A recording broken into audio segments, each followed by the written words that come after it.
Assalamualaikum warahmatullahi wabarakatuh. Kami dari kelas 2B dan 2D program studi teknologi rekayasa internet ingin membuat video presentasi yaitu tentang materi yang ada di Netaket 1.1 dan sampai 1.9. Dan izinkan saya perkenalkan diri terlebih dahulu. Nama saya Fadila Akbar dengan NPM 2578 239 dan sebelah saya. Nama saya Mahmud Al-Hasan dengan NPM 2578 2044. Nama saya Asri Andrian dengan NPM 2578 234. Nama saya Taufik Fadila dengan NPM 2578 2114 dari kelas 2D dan sebelah saya. Nama saya Erpun Istiwajaya dengan NPM 2578 2096. Nama saya Denny Aditya Prasetyo dengan NPM 2578 2094. Dan sebelah saya. Nama saya Rafazat Ibrahim, saya dari TNI kelas 2D dengan NPM 2578 dan sebelah saya. Nama saya Nagori dengan NPM 2578 2102 dan sebelah saya. Nama saya Sekar Maulia dengan NPM 2578 2112. Baik, tanpa berlama-lama langsung saja kita masuk ke materinya dan kita akan menjelaskan satu persatu biar suaranya itu jelas dan tidak memenuhi frame. Baiklah, saya Mahmud Al-Hasan akan menjelaskan materi 1.1 yaitu adalah All Network Effect or Life atau bagaimana jaringan mempengaruhi kehidupan kita dalam sehari-hari. Pertama-tama yaitu kita akan membahas tentang Network Connect Us, yaitu jaringan adalah teknologi yang menghubungkan orang dan seluruh perangkat yang ada di dunia. Pada saat ini komunikasi telah menjadi sesuatu yang sangat penting bagi manusia dan sudah setara dengan kebutuhan pokok dasar yaitu pakaian, makanan, dan tempat tinggal. Dengan adanya komunikasi, kita dapat mengetahui segala hal yang terjadi di dunia ini dalam waktu beberapa detik saja, tidak peduli mau dimanapun kejadiannya terjadi. Selanjutnya ada Cisco Network Academy. Program ini sudah ada sejak tahun 1997 dan bertujuan untuk melatih anak-anak muda agar siap menghadapi dunia kerja di era digital. Di sini kita bisa memahami bahwa teknologi bukan hanya untuk para orang-orang yang ahli, tapi bisa dipelajari oleh siapapun juga. Selanjutnya adalah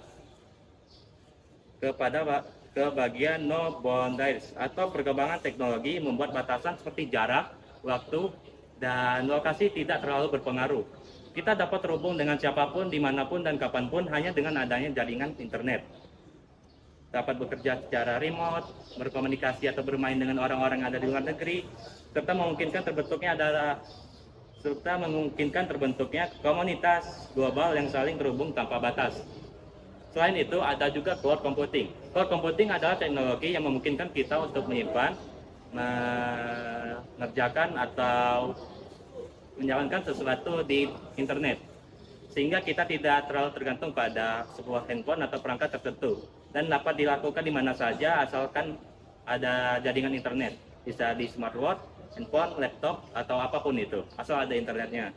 Jadi kesimpulannya adalah jaringan memiliki peran yang sangat besar dalam kehidupan modern. Teknologi ini membantu kita berkomunikasi, bekerja, dan belajar secara lebih efisien. Oleh karena itu, memahami teknologi jaringan menjadi sesuatu yang penting bagi masa depan kita semua. Terima kasih. Baik, di sini saya Fadila Akbar akan menjelaskan 1.2 yang dimana network komponen. Kita sebagai mahasiswa di bidang IT, terkhususnya di teknologi rekayasa internet, pasti sudah tidak asing dengan namanya network komponen atau komponen yang ada di dalam jaringan. Dan saya akan menjelaskan apa saja yang ada di network komponen tersebut. Yang pertama itu host roles, yang dimana adalah perangkat yang terhubung ke jaringan dan punya alamat IP. Contohnya misalkan klien, yang dimana fungsinya itu untuk meminta data, server yang menyediakan data, dan satu perangkat juga bisa jadi keduanya. Itu adalah pengertian dan fungsi dari host roles. Selanjutnya yaitu peer-to-peer atau P2P, yang dimana adalah jaringan tanpa server pusat dan digunakan untuk saling berbagi data atau file. Contohnya misalkan sharing file antar dua laptop lewat LAN. Itu adalah contoh dari peer-to-peer. Dan untuk selanjutnya yaitu adalah end device, yang dimana end device ini adalah perangkat akhir yang akan kita gunakan atau user gunakan. Contohnya misalkan HP atau smartphone dan laptop. Itu adalah contoh perangkat end device.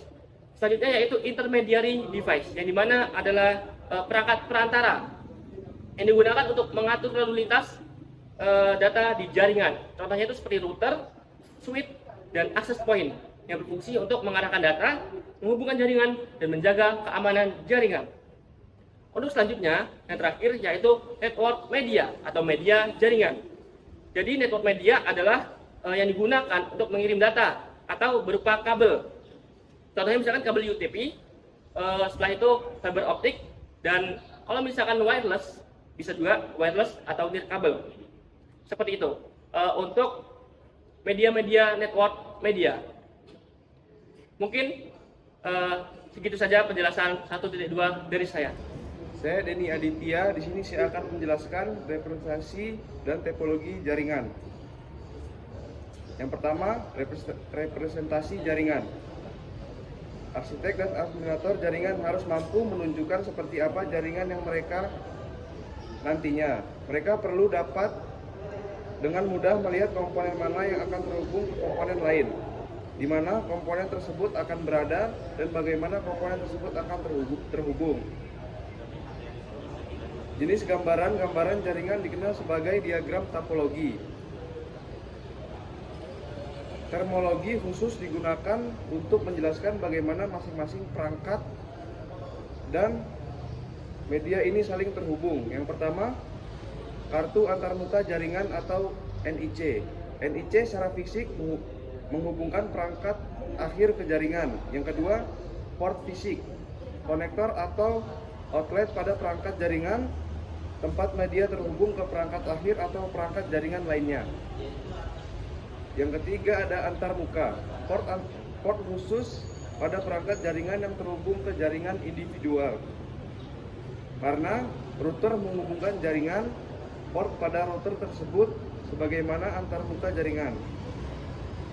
Selanjutnya di sini ada diagram topologi. Diagram topologi merupakan dokumentasi wajib bagi siapapun yang bekerja dengan jaringan. Diagram ini menyediakan peta visual tentang bagaimana jaringan terhubung. Terdapat dua jaringan diagram topologi, fisik dan logis. Yang pertama di sini diagram topologi fisik.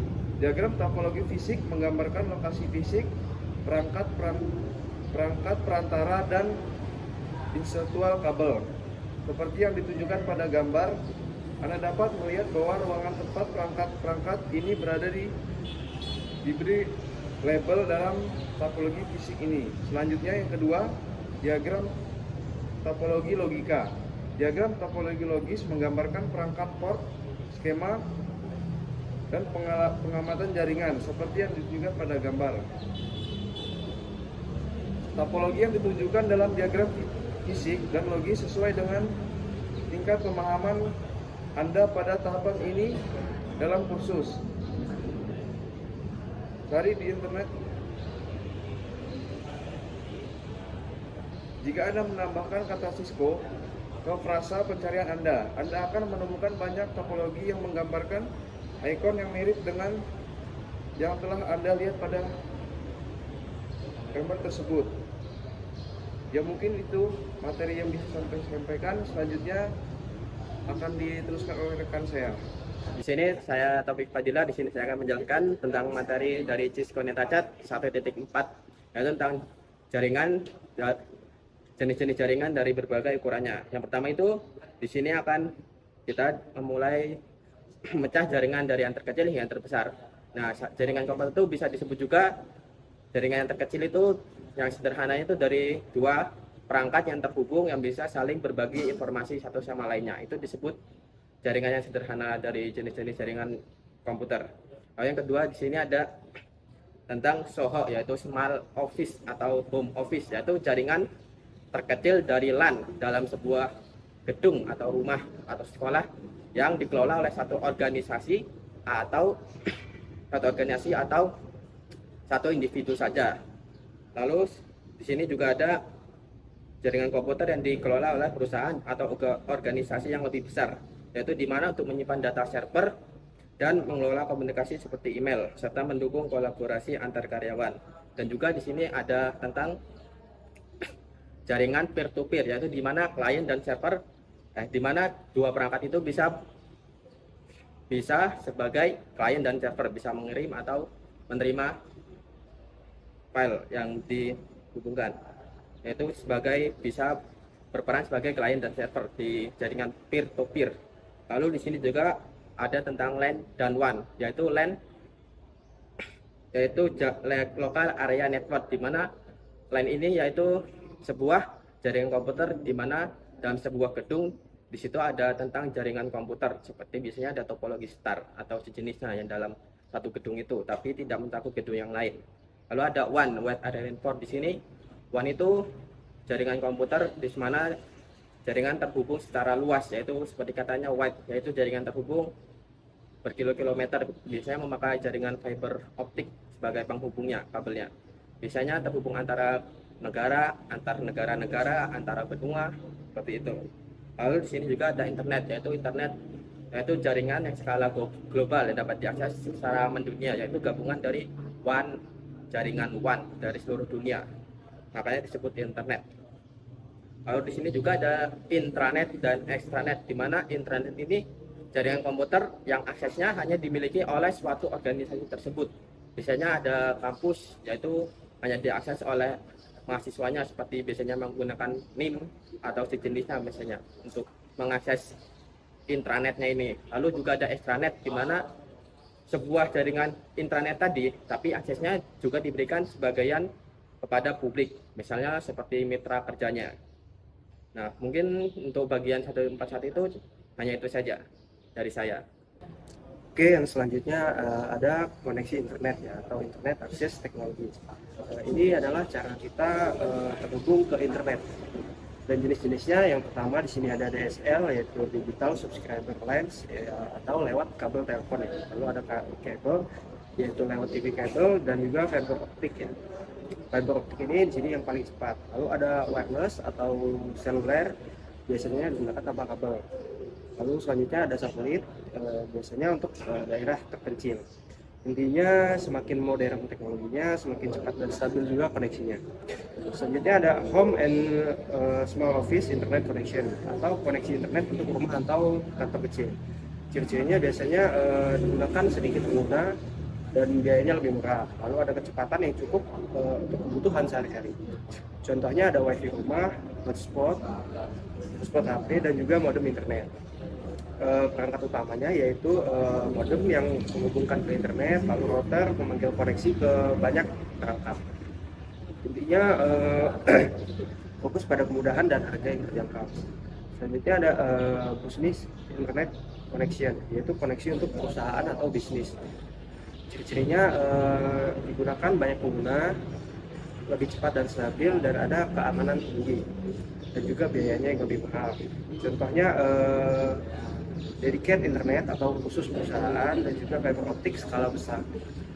Lalu ada juga VPN untuk koneksi aman antar kantor. Intinya fokus pada kecepatan, stabilitas, dan keamanan. Lalu ada converging network atau jaringan terintegrasi. Semua layanan digabung dalam satu jaringan. Contohnya seperti dahulu telepon, TV, dan internet itu memiliki jaringannya sendiri. Sekarang semuanya menjadi satu, yaitu internet. Contohnya seperti video call, streaming, chat, telepon via internet, digabung. Intinya jaringan bisa untuk banyak layanan sekaligus. Baik, di sini saya pengantar materi 1.6, yaitu materinya pengantar arsitektur jaringan yang pertama. Isinya keandalan jaringan sangat penting karena banyak orang yang bergantung padanya untuk bekerja dan belajar. Jaringan kini tidak hanya mengirim data, tapi juga menghubungkan manusia, perangkat, dan informasi. Agar jaringan bisa berjalan efisien dan berkembang, harus dibangun berdasarkan arsitektur standar yang meliputi infrastruktur fisik, kabel atau perangkat, yang kedua teknologi pendukung, yang ketiga protokol atau aturan pengiriman data. Lalu ada 4 karakteristik utama yang harus dimiliki jaringan yang baik. Yang pertama toleransi kesalahan, yang kedua skalabilitas, yang kedua kualitas layanan atau QoS, yang keempat keamanan. Lalu ada toleransi jaringan, kesalahan maksudnya. Yang kedua, jaringan yang toleran terhadap kesalahan artinya bisa membatasi dampak saat terjadi kerusakan atau gangguan pada jaringan tersebut dan juga bisa memulihkan dengan cepat. Lalu caranya itu gimana sih? Caranya itu adalah dengan menyediakan banyak jalur redundansi. Jika salah satu jalur putus dan akan otomatis dikirim lewat jalur lain. Salah satu cara menerapkannya adalah dengan jaringan berbasis paket, di mana data dipecah menjadi bagian-bagian kecil atau paket yang bisa lewat rute berbeda lalu disusun kembali di tujuan. Yang ketiga itu ada skalabilitas, yaitu jaringan yang dapat diskalakan, artinya bisa berkembang dengan cepat untuk menampung pengguna dan aplikasi baru tanpa menurunkan kinerja bagi pengguna yang sudah ada. Hal ini bisa dilakukan karena jaringan dibangun menggunakan standar dan protokol yang sudah disepakati secara umum, sehingga vendor perangkat bisa fokus meningkatkan kualitas produk tanpa harus membuat aturan baru. Yang keempat, kualitas layanan QoS. QoS atau Quality of Service menjadi sangat penting karena sekarang ini banyak aplikasi seperti video call, terus streaming dan suara yang membutuhkan juga butuh kualitas yang stabil pastinya. Nah, fungsi utama QoS ini itu mengatur lalu lintas data agar tidak terjadi kemacetan atau numpuk gitu. Yang kedua, memastikan dan data penting sampai dengan cepat dan lancar. Yang ketiga, menjaga kualitas layanan agar tidak terputus-putus. Kemacetan terjadi ketika permintaan bandwidth melebihi kapasitas yang tersedia. Bandwidth diukur dalam bit per detik atau BPS. Yang kelima, ada keamanan jaringan. Infrastruktur layanan dan data adalah aset berharga yang harus dilindungi. Ada dua aspek keamanan. Yang pertama, keamanan infrastruktur, yaitu melindungi perangkat keras dan lunak dari akses ilegal. Yang kedua, ada keamanan informasi, yaitu melindungi data yang dikirim dan disimpan. Untuk mencapai keamanan yang baik, ada 3 syarat utama. Yang pertama, kerahasiaan, yaitu hanya pihak yang berwenang yang bisa mengakses dan membaca data. Yang kedua, integritas, data tidak berubah atau rusak selama perjalanan dari sumber ke tujuan. Yang ketiga, ketersediaan data dan layanan bisa diakses kapan saja oleh pihak yang berhak. Halo, saya Mita Fitnadori dari kelas TRI 2D. Di sini saya akan melanjutkan chapter 1.7 yaitu Network Tabs. Kita bisa melihat bagaimana teknologi mengubah cara belajar kita di kuliah hingga aktivitas kita di rumah. Sadar atau tidak, kita belajar sekarang menjadi lebih fleksibel dikarenakan kita didorong oleh kemajuan jaringan. Nah, di sini saya akan membahas 4 tabs, yaitu yang pertama, Beyond. Tabs ini membebaskan kita menggunakan laptop, HP pribadi kita sendiri untuk kita belajar. Di satu sisi meningkatkan produktivitas kita dengan menggunakan perangkat yang kita punya sendiri. Di sisi lain, menjadi sebuah tantangan besar pada tim IT untuk menjaga keamanan jaringan.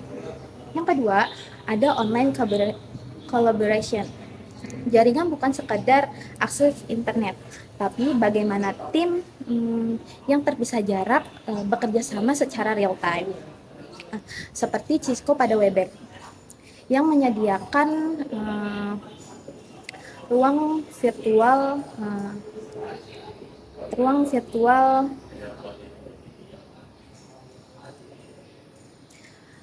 virtual untuk diskusi. Yang ketiga, ada video communication. Interaksi visual menjadi kebutuhan utama untuk membangun kedekatan tim yang tersebar di berbagai daerah. Seperti penyedia jaringan harus menyediakan bandwidth yang cukup besar untuk agar kualitas video tetap lancar. Yang keempat, ada cloud computing. Kita tidak perlu membangun server fisik yang mahal. Semua data ditaruh di pusat data dan dimasukkan ke pihak ketiga yang diakses melalui via internet. Modenya pun banyak, mulai dari publik yang sering kita gunakan secara gratis.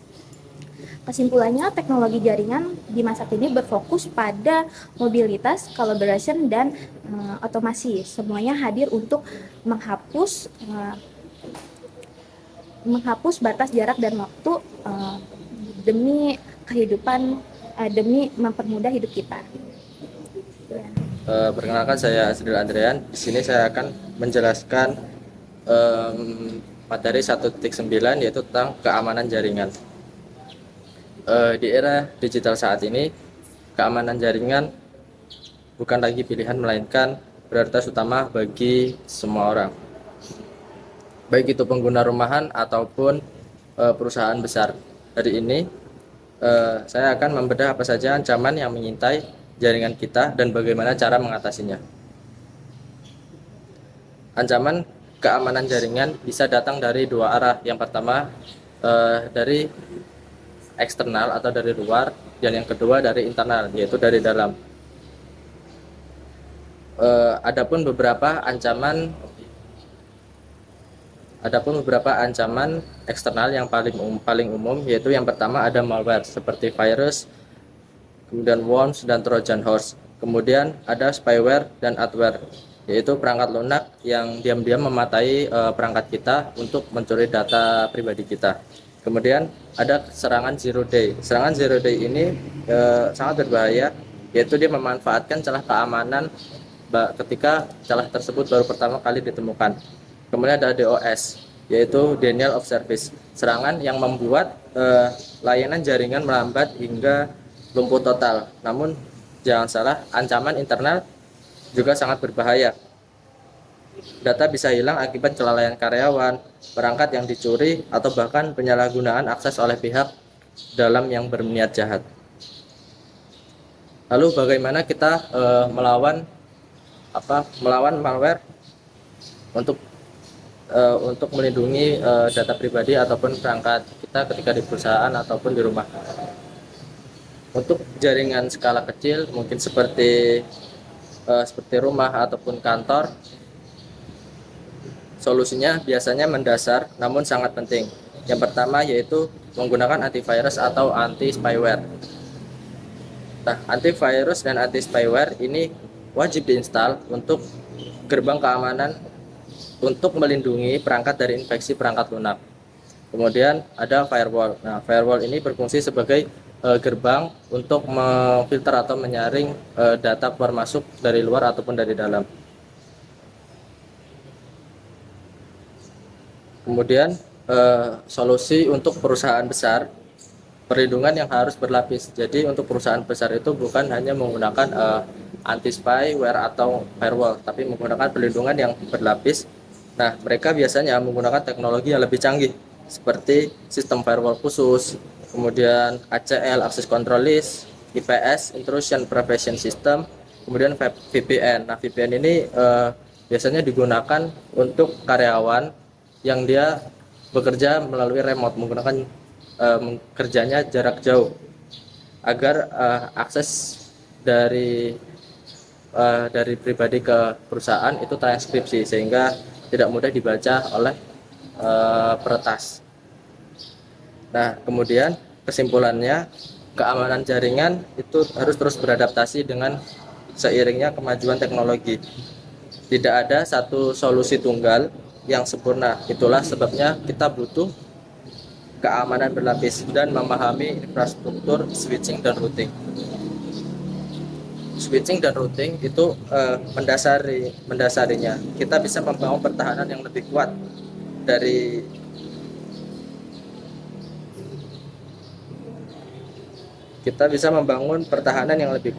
dan tetap waspada.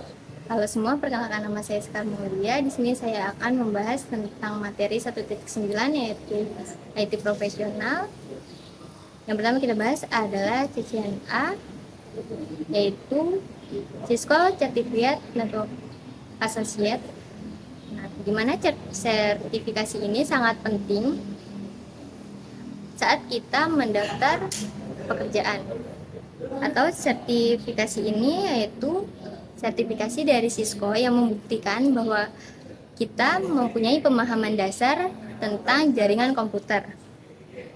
Saat ini, tugas seorang network engineer bukan hanya sekedar mengelola jaringan, tetapi juga berkaitan dengan keamanan jaringan, wireless, virtualisasi, dan otomitasi jaringan.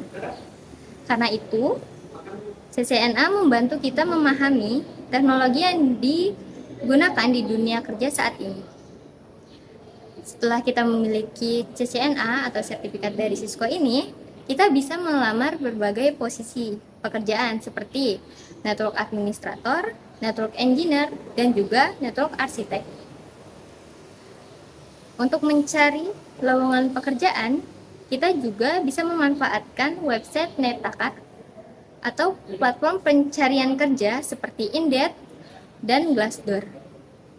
Dengan kata kuncinya seperti IT atau Cisco CCNA. Jadi, bisa disimpulkan pada materi kali ini adalah CCNA atau Cisco Certified Network Associate adalah langkah awal yang penting untuk kita sebagai siswa atau sebagai mahasiswa untuk memulai karir di bidang IT, terutama di bidang networking. Terima kasih. Baik, mungkin cukup sekian video presentasi dari kami yang menjelaskan tentang materi dari 1.1 sampai 1.9. Jika ada salah kata, kami mohon maaf. Kami akhiri. Wassalamualaikum warahmatullahi wabarakatuh.